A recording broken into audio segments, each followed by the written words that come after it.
ज्यादा समय हो गया तो उनके शिष्यों ने कहा कि ऐसा करते हैं, गांव पड़ा है, इस गांव में रात में विश्राम करते हैं और सुबह यहाँ से निकलेंगे। तो रात्रि विश्राम के लिए वो लोग उस गांव में रुक गए। तो रात में जब रुके तो आसपास के गांव के लोग सुन के आए कि साहब शंकराचार्य जी आए हैं, चलो उनके दर्शन कर। तो उसी में किसी ने ये बताया कि साहब पास में एक गांव है, वहां कोई एक साधु रहता है, वो 20 साल से अपनी कुटिया के अंदर ही रहता है, कहीं नहीं जाता, तपस्या करता है, पूजा करता है और उसने कुछ सिद्धि प्राप्त कर ली है। तो शंकराचार्य जी ने कहा भाई अगर सिद्धि प्राप्त कर ली है चलो तो उससे चलकर मिला जाए। तो सुबह वो जाते हैं तो साधु बताता है कि मैंने 20 साल तपस्या करने के बाद पानी पे चलने की सिद्धि प्राप्त कर ली और मैं आपको वो दिखाना चाहता हूँ। तो नदी किनारे जाते हैं, वो साधु अपना कोई मंत्र पढ़ता है और पानी पे ऊपर, नदी के ऊपर से चलता हुआ नदी के पार जाता है और चल के वापस आ जाता है।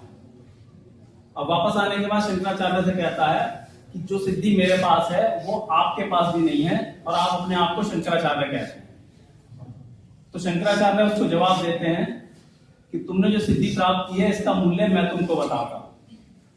वो पास में खड़े हुए एक आदमी को एक एक के 2 सिक्के देते हैं और कहते हैं नाव पे बैठ के नदी के पार जाओ और वापस आ जाओ।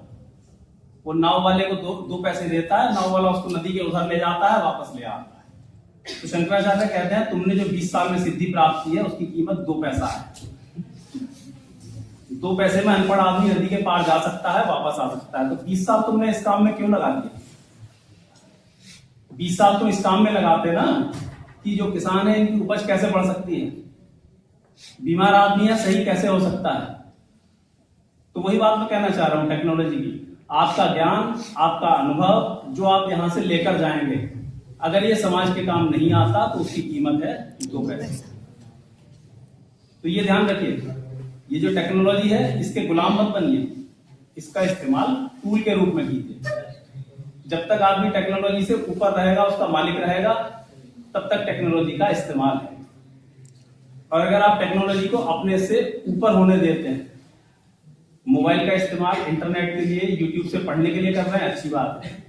24 घंटे में 8 घंटे रील देखेंगे तो इसका मतलब है आप उसके गुलाम हो। तो वही मैं आपसे कहना चाहता हूँ, केमिस्ट्री डिपार्टमेंट आपको टेक्नोलॉजी प्रोवाइड करा रहा है तो इसके गुलाम मत बनिए, इसको टूल की तरह इस्तेमाल कीजिए और जो आप ज्ञान अर्जित कर सकते थे उससे ज्यादा ज्ञान अर्जित कीजिए। आपको मेरी शुभकामनाएं, स्वस्थ रहिए।